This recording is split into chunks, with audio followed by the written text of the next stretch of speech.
welcome to Talk of the Bay for Tuesday, December 16th. I'm your host, George Cadman, and on today's program, I'm going to be joined by three guests. We're going to talk about the DIY Last Night celebration, a do-it-yourself, decentralized, collective, spontaneous, open public New Year's Eve celebration in Santa Cruz, where participants this year will be celebrating the 20th anniversary of Last Night and what we can do as a community when we work together. The gathering starts at sunset on New Year's Eve every year at Pacific and Spruce in downtown Santa Cruz and ends with a street party at Pacific and Cooper. This show will be a call-in show, and I think probably open the phone lines, pretty quick for folks out there who have questions or comments for my guests. And before I introduce my guests, I just want to mention that the Last Night is a decentralized, collective, open public New Year's celebration and is a completely organic event organized and put on at a grassroots level with no city sponsorship, no corporate donors, and it's a do-it-yourself parade and celebration. And we're going to be talking with three guests about this tonight. So my first guest is Stacy Falls. She's joining us by phone. She's been an active participant in the Last Night Parade for 20 years. She's not one of the original founders, but has been invested in keeping it going as a wonderful Santa Cruz phenomenon. She's also a teacher at Santa Cruz High and has lived in Santa Cruz since 2002. Hello, Stacy. Thanks for joining us today. Hello. Hello. Thank you. Was that a little loud? That hurt your ears there, Chris? No. Okay. He was like, whoa. You're really stuff. excited about the DIY last night. Thank you for joining us today, Stacy. Also, Ideal, but here we are. Also joining me in the studio is Grant Wilson. He's a puppet builder, artist, activist, and social worker, and has lived in Santa Cruz since 1976. He's been active in the first night. He was active in the first night parades from 1994 to 2004, and he's been involved with the Last Night DIY parades for the past 30 years. Hello, Grant. Hi, and 20 years. 20? Yes. Oh, I'm sorry. 30 years collectively altogether, but that's fine. Okay, thank you for the correction. That makes a lot more sense. Okay, so also joining me in the studio here is Chris Crone. He is an active and rabid radio listener and programmer. He has a show currently on this station, 90.7 FM KSQD, called Chris Crone, 80-something I Have Known. He is the former mayor of Santa Cruz and a retired educator.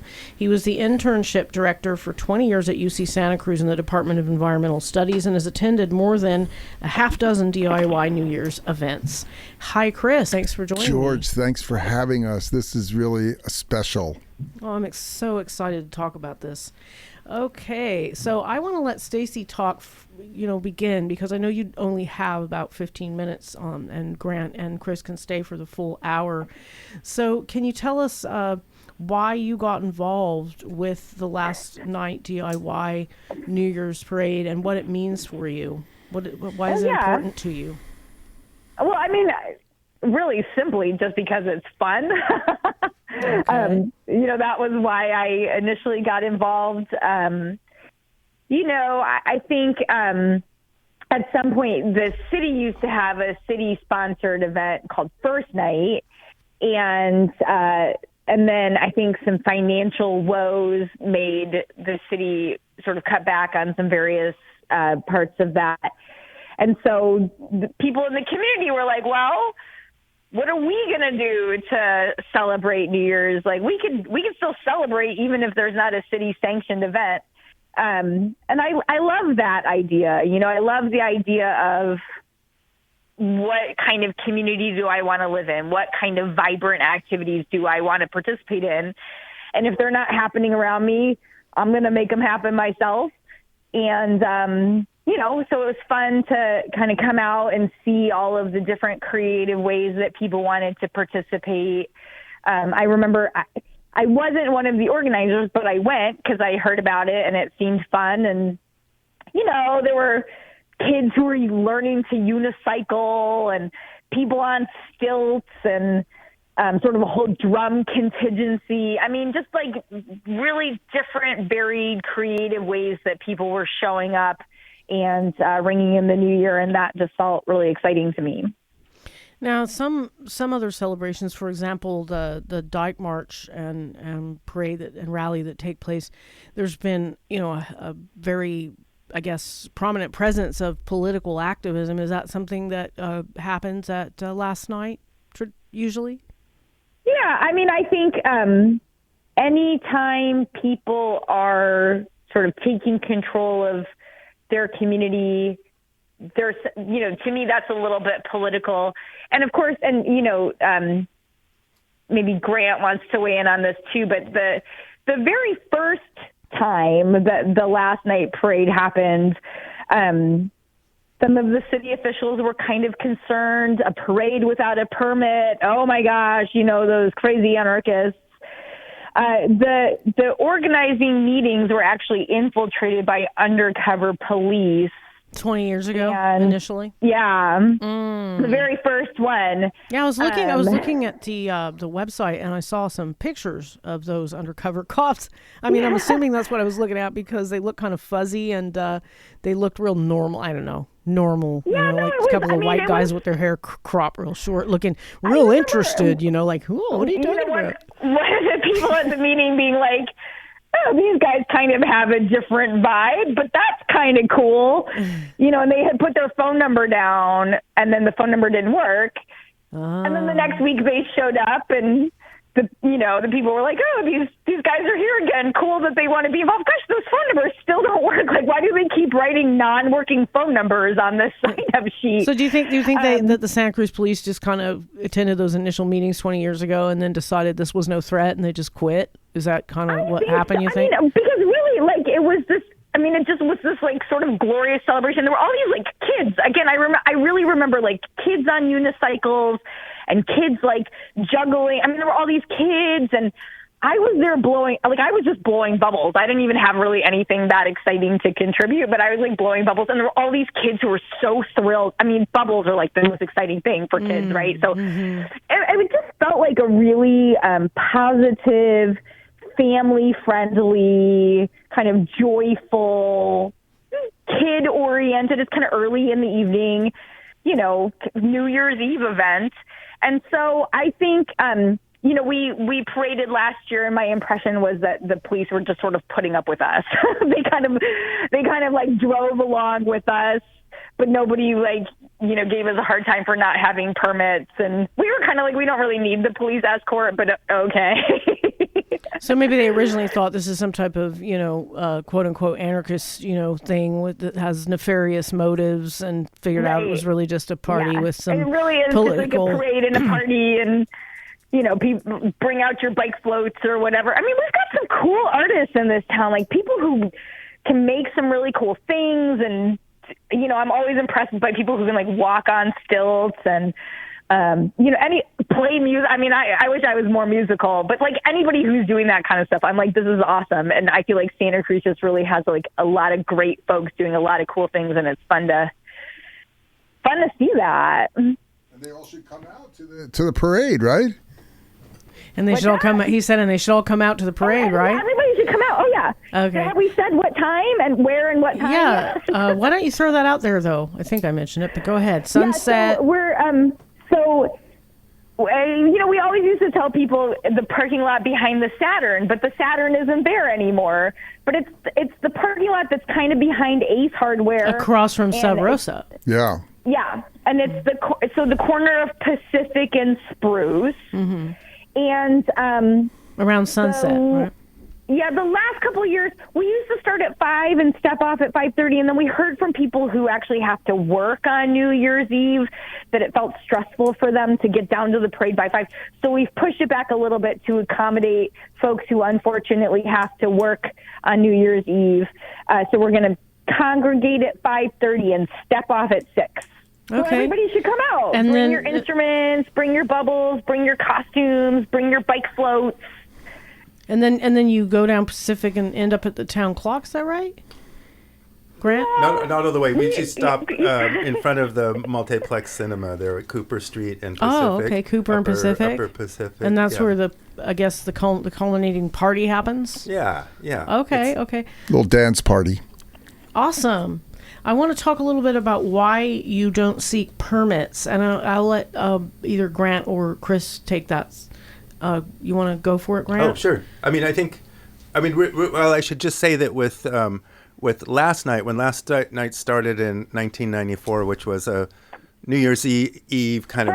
First night. I'm sorry, first night, thank you. Started in 1994 with celebration, kind of lots of art celebration of music and all sorts of venues. You could buy a button and go to different events and music and that.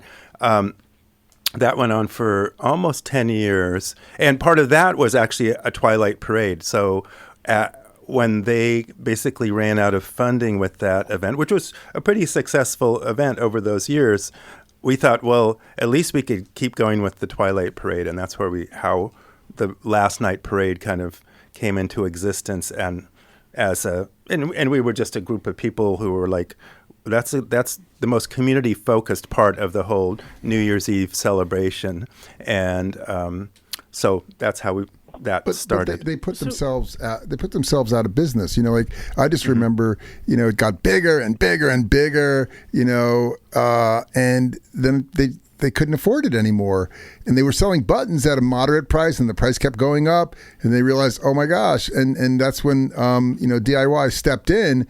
I was on the city council in 2002, so I went through all of this, and it was like they dropped a bomb. They said we can't do it this year, and it was a thing that people loved. I mean, I'd like to see it come back. Mm-hmm. Yes, both first night and last night. First, last, and always. Yeah. So, Stacy, I would like to hear from you as well. What is your thoughts on why the last night DIY New Year's Eve parade, et cetera, doesn't seek permits and permission from the city government? What are some of the reasons in your view? I mean, I think the point is that it's community driven and it's sort of decentralized, and there's the beauty of being decentralized is that there isn't just like one person who's in charge. And admittedly, the three of us and a couple other people have been working hard to make sure everybody knows about it, and we're promoting it and stuff like that. But, the problem with not being sort of an organization with a board or whatever is that, there's nobody in a position to get permits or what have you. And, there's something kind of fun about just being like, okay, we're a community hanging out with our friends and we don't need a permit for that. So I'm looking at the website here. Sort of the practicality of it and... On the website, it states that, quote, beyond the impossible barrier of the city's arduous and prohibitively expensive special event permit, the permit process itself is a racket. It is the process through which the city seeks to charge us for the privilege of exercising our rights to free speech and free assembly. Accepting a permit puts one person or group in the position of having to put controls on other people lest someone damage their good standing with the authorities. Additionally, that person or group takes responsibility and liability for the actions of others. We don't want to be in that position, nor do we want someone to have that responsibility for us. And it goes on. So last night, that came from the website lastnightdiy.org, lastnightdiy.org, if listeners want to check that out. It's part of the reason the city event, the first night Santa Cruz, went out of business, because there was fencing, there was lighting, there was police, there were security guards, and they were just like, the expenses just kept going up. And this is a community event, and we all understand that about permitting, that there's some sort of regulation involved, but this event is a short parade and it's community driven, and permits are really unnecessary in this case. Maybe stopping traffic at Laurel and Pacific would be really helpful, but we handle that. You handle that with who? Who handles that? Do you have quote unquote security? You have internal folks that volunteer to take care of that. Can you talk about that a little bit? We have people play a role who help. I mean, I think all of our interest is in facilitating a smooth parade that goes well. Mm-hmm. And respecting So you everyone. have volunteers that take that on. Mm-hmm. Okay. Yeah, Are they wearing yeah. like special vests? Can people approach them if they have a medical thing, or like you don't have anything not like really, that? no. It's pretty informal, but Okay. people do Yeah, well in and- terms of Okay. watching out for each other and being careful and respectful of cars and all of that. So, Okay. yeah. Has there ever been a problem? Has you ever had anybody who was just trash drunk or No. high No. as hell? I mean, going it's nuts? twilight. It's not at midnight. I mean, that's also a nice thing. And in a way, actually, first night started in part because there was the way police treated people down at the town clock at midnight was very antagonistic. Well, they do and kick them out, or well, they set people off because people were intoxicated more at the midnight hour, and police would start to like push the crowd and try to break it up, 5 or 10 minutes after midnight, and that set people off. They're doing it intoxicated again. people off. Yeah, They're doing it again. They're trying to get people out of the intersection, and when there used to be like a few thousand people would come down to the town clock. Right. Stacey, I know you wanted to say something. Go ahead. Oh, I was just going to say, on big bike rides, the term is you cork an intersection to make sure everybody can come through safely. So usually you have somebody who acts like a corker. Okay. So, do people still gather at the town clock separately from this last night DIY? Yeah, thing? there's still a midnight gathering. Do some of the folks from the last night DIY event go over there? I'm sure some do. Yeah, I've been down there. It's I later. did last year. I did the parade, and then I went to the party at Abbott Square, and then I went to the clock. And wow. the police, All of the things. A whole evening of fun. but the police are starting to clear people out now, like the old days before first night Santa Cruz, and it was really uncomfortable this past year. They did not let people stay very much past midnight. They were just out there clearing the intersection and stuff. Interesting. I wonder what their reasoning is for that. Do they have any reason for that? Has there been incidents that have occurred to justify that, or is that just because? No, it actually doesn't seem very smart because really, if you've got intoxicated people, you don't want to start pushing them and shoving them. Because what happened in 1993, I think, was that they started doing that, and then people started throwing bottles, and then it set people off in a bad way, and then there was property damage and things like that. But it really seemed like if they just given people a little more time to just. Yeah, it's nice for people to get together and celebrate and have that freedom and be in community, and then let it just die down a bit rather than pushing it to push people out of the way. Remember when they had the cages along Pacific Avenue, and they had some absurd number of stabbings? They tried to keep people on the sidewalk, and they put fencing everywhere, and you couldn't cross. Well, also with Halloween too, right? That's what Halloween's got. That's what I'm saying. I was gonna say Halloween. This is Halloween. This wasn't first night. No. Yeah. Yeah, I do remember when I first moved to Santa Cruz in 2002 on Halloween, people were like, oh, you need to, go downtown. Everybody hangs out at Pacific. And we went downtown. It was amazing. And then the next year, I remember that was the year with the cages. And it felt cages? Help me picture this. What does this mean? Okay, so what they did was they fenced off the entire street to force people up into the sidewalk. Yeah, the police into the sidewalk at the direction of the city. Okay, it was so uncomfortable, and it felt antagonistic. It felt like people who were kind of already out for a fight were now all riled up by being and everybody, it was very crowded.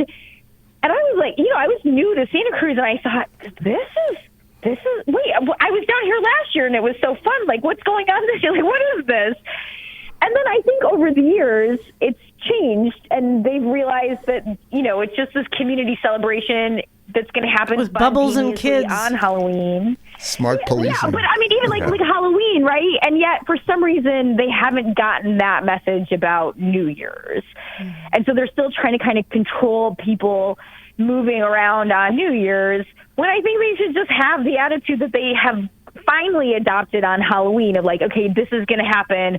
What can we do to facilitate people coming out and celebrating in kind of a responsible, community-oriented way? And of course, you're going to have some jerks sometimes, who, are not being the best neighbors. But those people are sort of an anomaly, I think. How is that handled?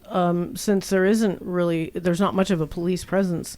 If there is a security issue, how is that handled? Chris or Grant or Stacey? Well, there hasn't been an issue. I mean, a twilight parade is not when you've got it's more like midnight when there's people who are maybe potentially going to be more antagonistic. So we have never had any problem. Never had a problem no. in 20 years. Wow. No, cool. we've never had a problem. Yeah. Nice. Well, that's really great to hear. And it's drawn some big crowds. How many people do you expect? Like 3,000 or like what's the average number of that folks would be nice. that people can expect? I would say in the hundreds, maybe. Oh, the hundreds. But yeah. Oh, okay. But we've had like the Santa Cruz Pipes and Drums. We've had Arthur Hull and his drumming people. The mountain school is what I think Stacey is referring to. Rock Larum and the Rock Larum, and the unicycles and juggling and. What about the marimba, the singing wood? Do they ever come out? No, because they're not so mobile. They're more stationary. But people need to be a little more mobile. So we could go toward floats, maybe.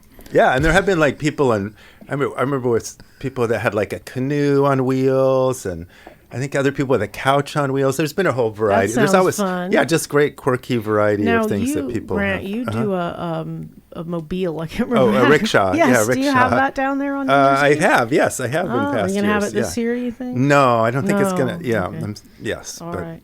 Well, I want to remind folks you're listening to Talk of the Bay here at 90.7 FM, KSQD, and online at ksqd.org. I'm your host, George Cadman. I've been speaking with Stacey Falls, Grant Wilson, and Chris Crone, several of the organizers of the DIY Last Night celebration, which is a do-it-yourself, decentralized, collective, spontaneous, open public New Year's Eve celebration in Santa Cruz.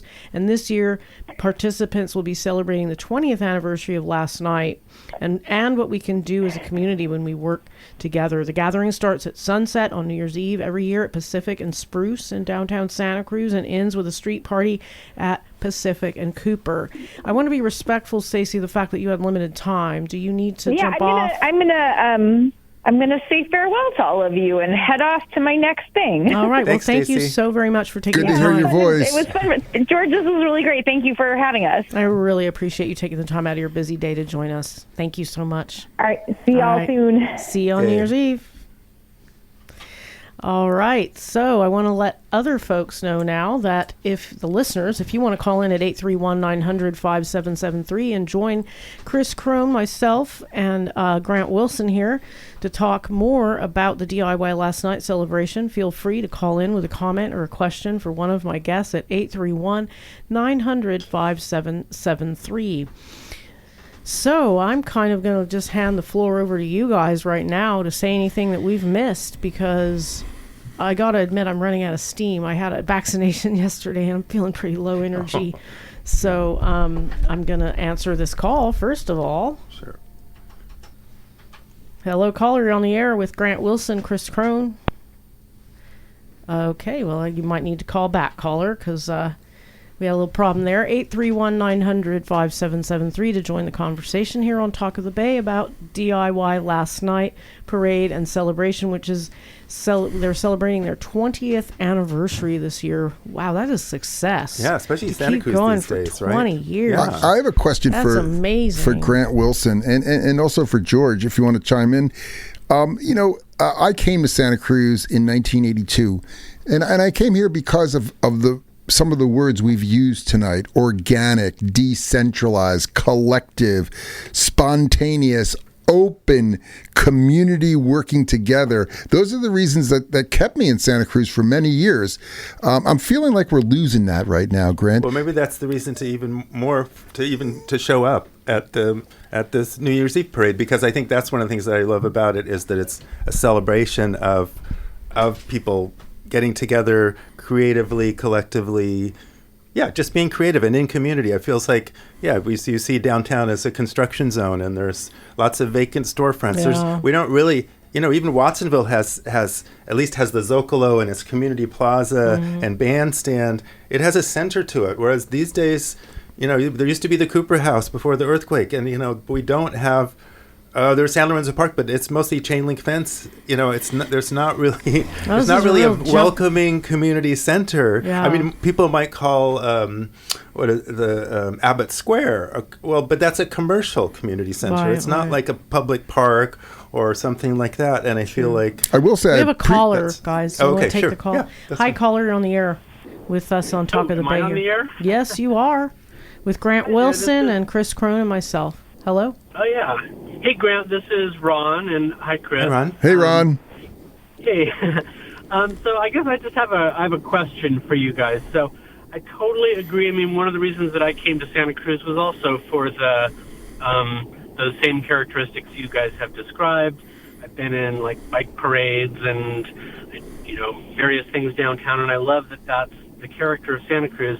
But I also wonder if there's not, like, this bigger problem that causes the police or the city to want to be this way. This fear of what if something does go wrong? What if there was some violence or a shooting or whatever it might be, and then the community says, well, hey, why did the police allow this to happen? And like in this day and age when we have these unfortunate, problematic things happening, how do you answer that? Like the fact that they're going to ultimately be responsible if something goes bad for maybe not have been taking precautions. That's a great question. And if I may, I'd like to chime in before Grant, who's nodding his head, and Chris says something. It could literally happen anywhere. I mean, it could happen in a grocery store. It could happen at Abbott Square. I don't want to say, I'm going to knock on wood over here, okay? But my point being that anytime people gather together in a place, whether it's to celebrate, shop, at a park, a public park, or a beach, or whatever, you could have that, and it's terrible. I'm not sure what the police could do other than react as quickly as they possibly can and prepare for that potential reality. But I'll let Grant and Chris answer that. And caller, if you'd like, you can stay on. If that didn't join the party. Yeah, I mean, I would say that I think that the role of the police is really to be sensitive to the community, to be supportive of the community, and I feel like that's, as George was saying, I think it could happen anywhere at any time, and I think it's important for us to be just strong in ourselves and in our sense of community to be able to enjoy getting together with people we know and people we don't know, and that's to me the more we build community, the more comfortable we'll all feel, and actually the more safe we'll be because we know each other more. So I think that's just really important. When you look valuable. at Bondi Beach too, like there was somebody who took down one of the shooters by just running up behind the guy and disarming him. I'm not saying everyone can do that at all times, but it happens a lot. It wasn't the police that took that guy's gun away. That's a good point. I'm also thinking about the Crow's Nest shooting that took place, I don't know, a couple of years ago, and it turned out it wasn't a mass shooting. When I first heard about it, I pried my face off because I had friends down at the dance party and I thought it was something much worse. It was bad, but and the police were there within minutes or seconds, and there was no police, as far as I know, at the Crow's Nest Beach dance party. I don't think it was swarming with cops, but there was a shooting that took place there. So anyway, we have another caller. I'm just going to join them into the conversation here. More the merrier. Hello, caller, you're on the air with us on Talk of the Bay. Hello? Hello, caller. Okay, well, I can't hear you, so you're gonna have to call back. Sorry about that. Well, I'm still here. Right. Okay, yes. well, you can. I want. Let me just make. Oh, Chris, if you wanted to say something, go ahead. Oh, thanks, Ron. I hear you, and we're talking about guns, right? I mean, guns are, we all need to be advocating that we do something about this country's obsession with, and maybe addiction, I don't know, with firearms. We now know that there's more firearms in the country than there are people, 340 million almost people living in the United States. Aside from that, I think that this kind of, something could happen all the time, anytime. When I was in city government, the risk manager is the person that most people have no idea that what a risk manager is. The city manager, that's like one of the most important persons for in his view of the world. And the risk manager tells you and he deals with insurance and what risks are involved with all these kinds of parades and stuff. City council members, of course, never wanted to hear much from the risk manager. He was a great guy, but taking risk, is. The risks are there, and I think if they're afraid of having benches for homeless people or having public benches because homeless people are going to take them, so they started taking the benches out. I was always advocating, no, put more in, let homeless people have some, and everybody else wants one too. So I think creating more of these events, the city is risk averse. And I think this is if you want to call it anarchy, but people get nervous when you talk about anarchy because they don't, we all have these definitions. But, having spontaneous, combustion of events and the community coming together, I think is why I moved here. Okay. Yeah, we have another. If I go ahead. Go ahead. Sorry. No, you go ahead. Just one thing. So I don't disagree with anything you guys have said. I think that the risks are not because we have these community events, and I agree that community events build community and that improves things. My comment was more the concern that the police have and the concern the city has is if there is an incident and it happens at 3 a.m. after the New Year, then people say, well, why did you let the event go until 3 a.m? Or if you have a parade and there's no police presence, people say, well, why didn't you have police there? I mean, shouldn't there be permits that require police there? I don't think those things are high probability or that we should live our lives in fear of those types of things, but I'm just guessing that those are the things that motivate them to insist on doing those things. And if there was some way we could give them a get-out-of-jail-free card and say, hey, you don't have to worry about this. We're going to, we're going to be good and happy until 3 a.m. and Okay, let's have Grant and Chris respond to that. Okay, I'm going to open up the phone line to other listeners. Thank you so very much for your call. I really appreciate it. And I'm going to drop off now. Okay, Thanks, thank Ron. you. Thank you so much. And as you probably know, Ron, police look the other way a lot of times. They pick and choose the events and things they are going to provide a police presence. Sometimes they don't know how an event's going to go. They don't know that 7,000 students are going to be marching down from UCSC at a certain time. And that's happened many times since I've been here. Sometimes the police get very involved, and sometimes they just say, hey, we don't have the kind of resources to monitor this. We have a caller. Hello, caller. You're on the air with my guests, Grant Wilson and Chris Crone. You have a comment or a question? Yeah, what a treat it is to turn on the radio and hear these guys. My name is Brent. I took part in that last night dozen times or more. First, I want to say that what a great event it is. One of the last vestiges of just a people's activity coming out without permission, honoring the last caller. But we can't, we can't live our lives completely. We can't start packing heat now just in case we have to take down a shooter. We've got to live our life in community together and do creative things. Yeah, we're taking over a traffic zone. So you got to be very mindful, but there are a lot of people involved in this march who do the monthly bike party, and also the people in this event largely are taking care of each other, like Grant said. I want to credit a guy named Jeff Kaplan years and years ago with that Halloween thing. We were on the sidewalks behaving so well, and then and one time he said, let's just block the intersection at Cathcart. He called it walk, talk, and block. Just walk back and forth so no cars could go down Pacific Avenue. And then we encouraged everybody just to flood the street. And I was new to Santa Cruz. I think it was 2001 or so. But it's really exciting when you have a movement of people who just want to do something in the town square that's creative. I do. I'm not to talk too much here, but I've been a patent anti-homeless protester activist, and I ended up doing a shelter, overnight shelter. And so I do see two sides of the same coin. I do understand the difficulty of the police department on Halloween and New Year's when a high percentage of the population is going to be inebriated and some of them are going to be driving. But since we don't have a city-sponsored activity at the town clock, it is still a movement of job people who go down there at 12 o'clock. I do understand how they try to keep that traffic way open till the very last minute. I've been and I've seen Krista a couple of years ago. We're yelling at the cops, "Let the people take the intersection," and they finally do. So Brett is outing me. Let's have our cake and eat it too on New Year's. That's what I would say. All right. Well, thank you so much for your call. Thank you very much, Brent. Appreciate it.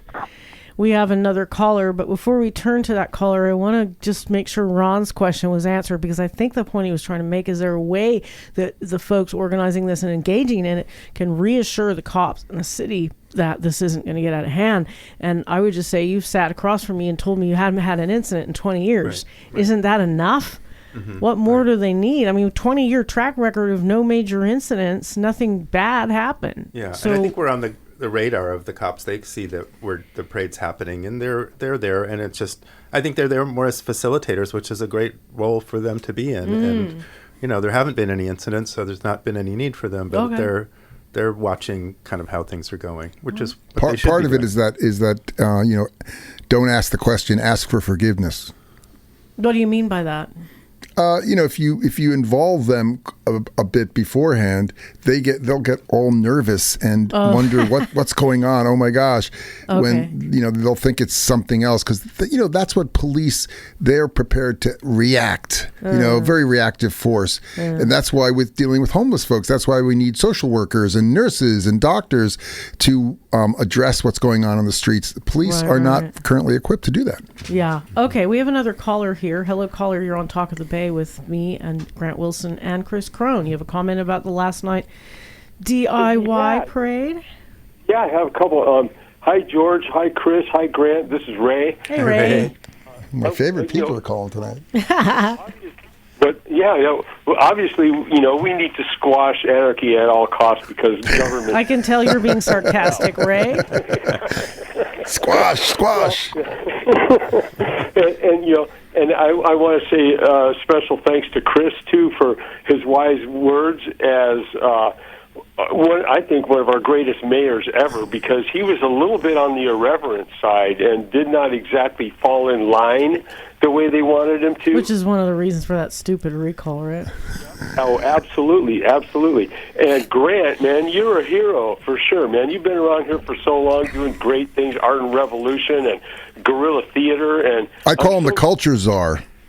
Yeah, right, absolutely. And, I'm so grateful that you're out there putting this thing together. And I don't know how I've been missing it. It just blows my mind. All I do is freaking work, and miss all the good stuff. But I'm going to. You got to come down this year. Yeah, absolutely. I mean, because I remember those Cooper House days, and that was fabulous, man. Yeah. There's been nothing like that ever since, and this is kind of keeping that spirit alive, and I'm really grateful to you. Thank you. Nice. Thank you, Ray. Thanks for the call, Ray. Really appreciate it. Yeah, well, thanks for being there. You're doing a great job, George. I always love your show. Thank Ray. All right, have a good night. What a complimentary guy. Yeah. Wow. Well, that's nice. Hopefully it's, Anyway, I want to remind listeners you're listening to 90.7 FM KSQD and online at ksqd.org and 89.5 and 89.7 in Prunedale. I am joined in the studio still by Grant Wilson and Chris Crone. We're talking about the last night Santa Cruz DIY and Street Party, which is going to take place December 31st, New Year's Eve. It's the 20th anniversary. It starts at sunset behind Ace Hardware at Pacific and Spruce Streets at sunset, and then they make their way down to Pacific and Cooper, where they party until, help me out, midnight? A reasonable hour. No, we're there. We're probably there till 7:30. And then people go. And then like Stacey was saying, some people go over to the Abbott Square and over to the town clock, and they make a whole night of it. Okay, so this is really from sunset to about 8 o'clock-ish. Yeah. Okay, and there's music and bubbles and kids and maybe dogs. Are there dogs? Whatever. Can I bring your dog? dog. You can bring all of your dogs and your 50,000 dog pictures. Awesome. Okay. So I want to invite folks to call. We have about another 15 minutes or so in the program here. If you have a comment or a question for either one of my guests in the studio here at 831-900-5773. That's 831-900-5773. And no matter what you're thinking, maybe you're thinking this concerns you, or maybe you're thinking I'm super excited, or maybe you have some fun stories to tell about previous last nights, or how it compares to what first night prior to what 20 years ago that ended and this started, right? Right. That's So right. maybe that'll be a question for you. How is this different from first night if you haven't already really delved into that? Yeah, it is different than first night because first night would do, each year there would be a theme to the Twilight Parade. And it also had you really couldn't do, there was a request to not do anything with any political content. Really? So, and some groups did do stuff with political content, and there was always then an attempt to get those groups to be at the very end of the parade after. Well, they do that still with the holiday parade Yeah, the downtown on holiday December parade. 6th. Yes. So they kind of push those foot, try to encourage them toward the end of the line so they don't get seen first. Back of the room, yes. Back of the class. What kind of political stuff comes up? I'm sure there are going to be some people addressing the current administration and the really just horrors of the administration. Yeah, no, I remember there was I think one was a movie-themed Twilight Parade, and I remember Joseph Schultz and Ann Simonton and other people put together this great reworking of the Wizard of Oz and the different Wizard of Oz songs, and yet it had political content, so then they were kind of pushed to the periphery of the parade, which is sad because it was very creative and just really impressive and really fun. So I think... So that's not going to happen with this. There's going to be no pushing you to the back because you have a political sign or song or... that it's part of your act, your performance, or all are welcome. And we have also had. I realized I didn't mention there's been, fire twirlers. There's been jugglers. There's been hula hoopers. Just whatever people, bubble blowers. It's just whatever people feel like is a creative expression is great. Welcome. I'm awfully concerned about what's going on downtown too, and I'd like this spontaneity kind of parade to bring attention to all those empty storefronts and what we're building. We have our own Wall Street right now on Pacific Avenue, between Laurel Street and Cooper. No, is it Cooper? Not Cooper, but Cathcart. I mean, it's just a wall now. But I'd like to hear people call up. Yeah, maybe we have a caller chime right in now, if you have a thought on it. Yeah, we have a caller. Hello, caller on the air here on Talk of the Bay. This is Ray again. I just hey, wanted Ray. to ask if there's anything going on like Christmas Eve. You used to do Christmas carols, right? The anti-corporate Christmas caroling. That's right. Yeah. Yeah. That took place downtown? Mm-hmm. Yeah, for a number of years. I haven't made any arrangements for that to happen this year, but that's good. Thanks, Ray. No, that was a lot of fun too.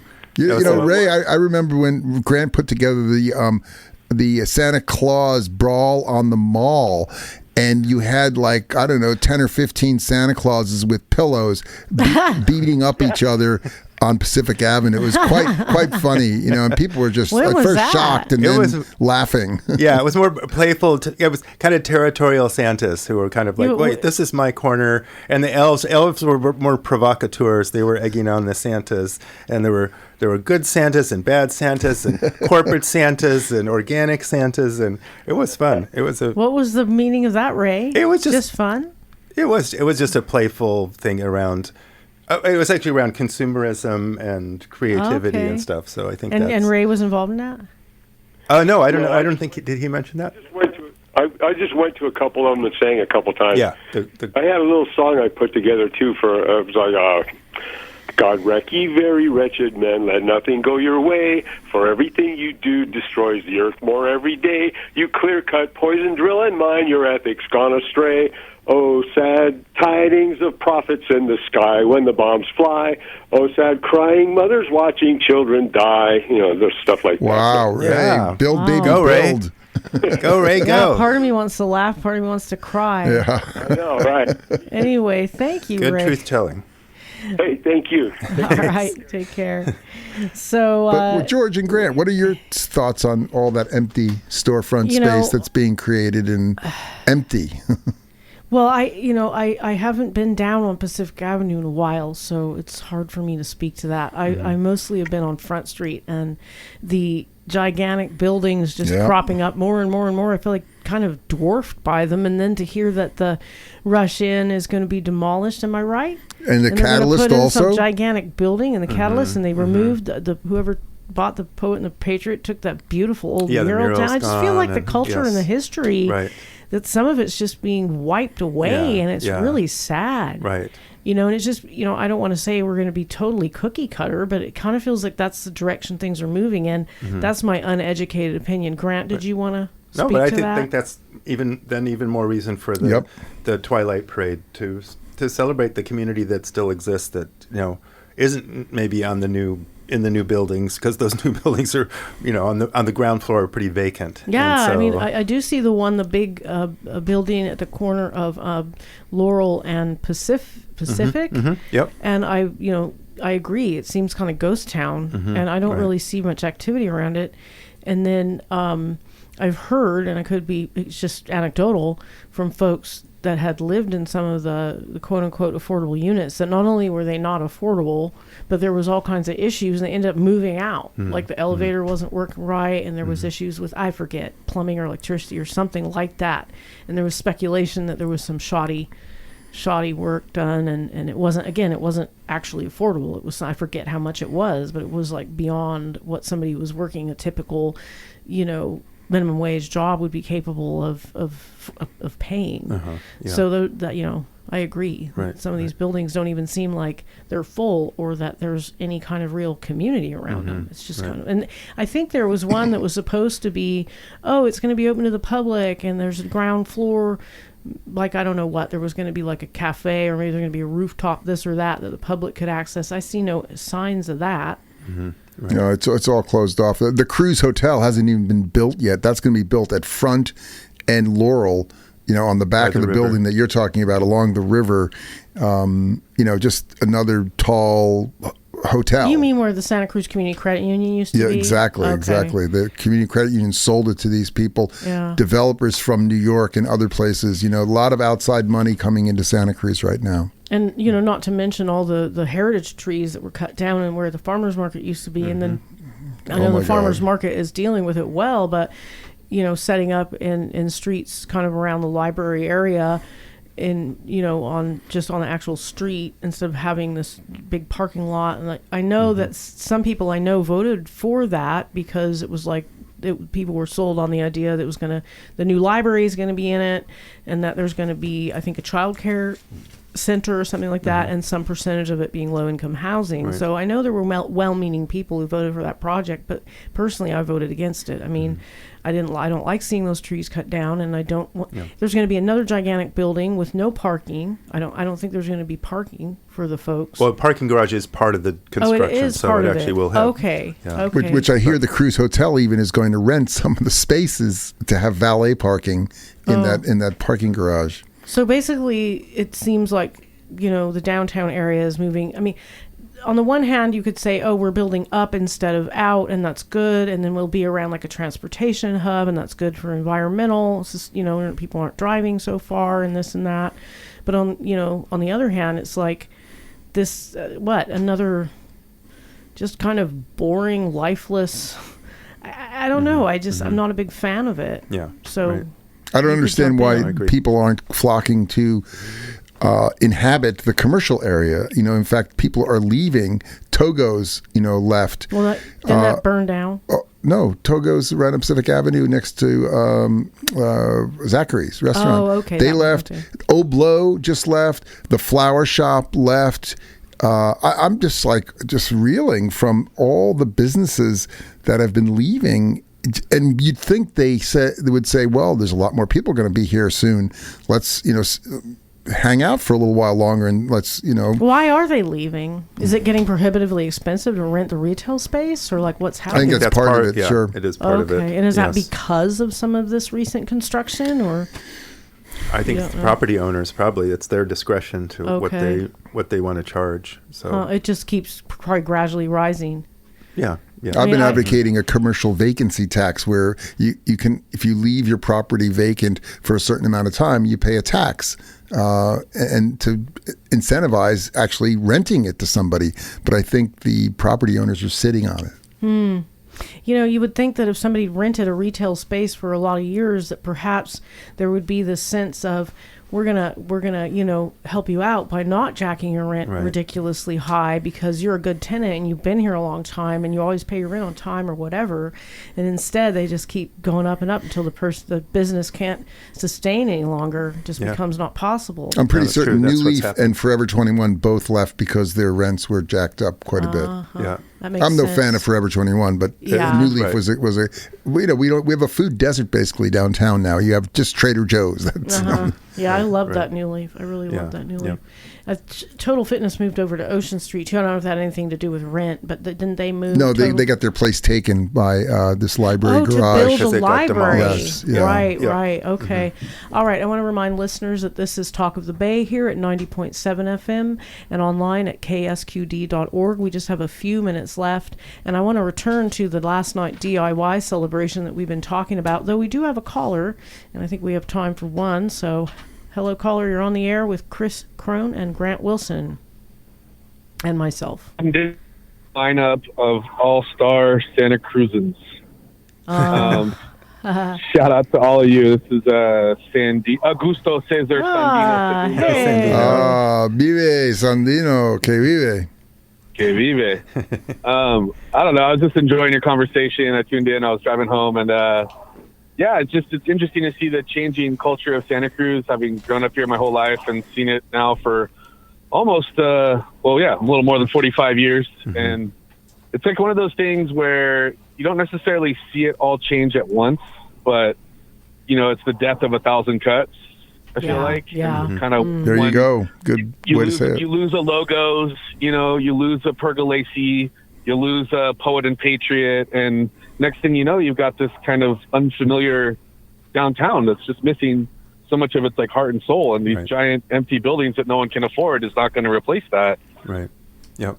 I just appreciate hearing y'all and Grant, planning the last night DIY parade. I mean, it's what a wonderful expression of like our real culture that we have here, and how cool it is to see that continue on for so long. I know I've had some amazing memories marching in the parade on New Year's Eve, and I'll just share one of my favorite ones. Nice. Sure. Good. Well, great to hear.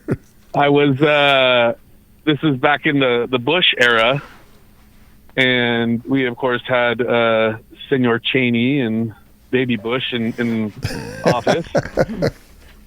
And I had been Dick Cheney and George Bush. I had a little George Bush doll on my shoulder, but a Cheney mask.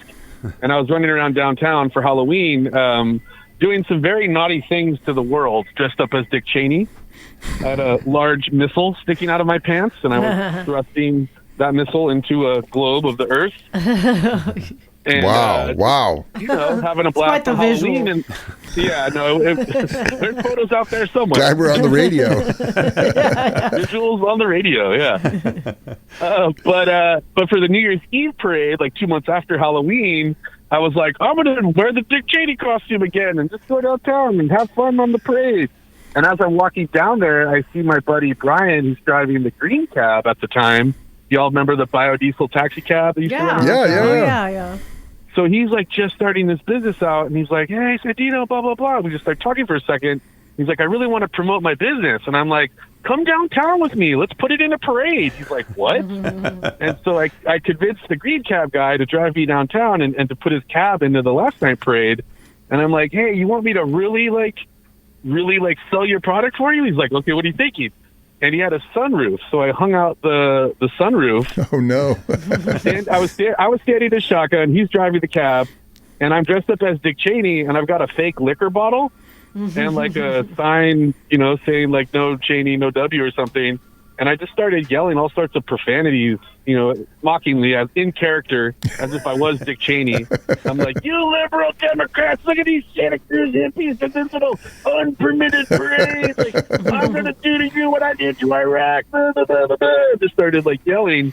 But I subtly stuck in the little shout-outs to Green Cab. I'm like, whatever you do, don't take Green Cab, because that's going to help the earth. What'd your friend think? Biodiesel taxi cabs, how dare you use those? We want real oil, on. And like Brian's just laughing the whole time, like, what the hell? But he told me later on, months later, he's like, dude, I got so many people calling me because they saw you dressed up as Dick Cheney hanging out of my taxi cab. Wow. Like, that's amazing. Flipping them off and yelling at them because this and that. So, my gosh. yeah, just I love getting in character. I've been out there in the streets with Grant a couple times for Art Revolution. Yes. And, We got to cut you off, Sandino. We're running out of time here, but that's a great story. Are you going to be there this I wanted to share that last memory with night? y'all. Are you going to be there this New Year's Eve? I might have to wear a Trump costume. Okay, all right. Wow. A few things to Down say. there. Or JD Vance. All right, we'll see you down there. Thanks for your Sandino. call, Sandino. No point wonder. I got to go make fun of the real idiot. Yeah. Yes. It's good therapy. Thanks for your call. All right. All right. Cheers, y'all. Take care. Have a good night. Cheers, you Bye. too.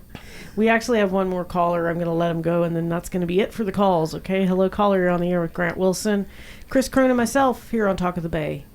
Thank you so much. I'm a big K-Squid fan down in Marina, but used to live up in Santa Cruz. Just want to address why the buildings are so lifeless is that the developers have figured out designs that the Planning Commission will not object to. And so they're basically boxes with just little edifices that come out. And it's really the failure of the Planning Commission to not go and say, hey, you guys, can you make this have some life to it other than just a box? And so that's why they all look the same, and that's why they have no life. Ah, okay. And caller, if you go to San Jose, I'm seeing the same buildings. I think they have the architecture blueprints. The same firms that do it all over. Yeah, and they don't have to come up with new blueprints because they already have it, so they just take it from one city to another. Exactly. Thanks for your It's call. horrible. Thanks Yeah. for your call. Appreciate All right. it. Good point. Thank you. All right. So I'm gonna actually let one more person go, but One you more got 30 person. seconds. Hello, 30 seconds less. It's Eileen. Wow, Smith. All Aileen. right, you got 30 Also- seconds. Hurry up, hurry up. Also known as Clitora Cummings. Mm-hmm. And I've been here 56 years, and it's strange. And I told the Planning Commission directly, we're too damn small to be another San Diego. Okay. Over and out. All right, thanks a Love lot. you. Thank you so much. All right, that is it for Talk of the Bay. I want to thank Grant Wilson, Stacey Falls, and Chris Crone for joining me to talk about last night Santa Cruz DIY Parade and Street Party. I want to remind folks it's going to start at sunset on December 31st, New Year's Eve, behind Ace Hardware. It is a not permitted DIY, do-it-yourself community celebration, creative, family-friendly, free. It's going to go from behind Ace Hardware, Pacific and Spruce Street, starting at sunset, and end up at Cooper and Pacific. Everyone is welcome. Probably go till about 8 o'clock, and then at that point you can go off and do whatever else you're doing for New Year's Eve. And if you want to check it out online, the website is lastnightdiy.org, and you can get all the information there, including their manifestos. You can see what it's all about, but it sounds like it's a heck of a lot of fun. So get down Thank there you, George. this year, December 31st. Thank you so much for joining me. Thank you. Appreciate it.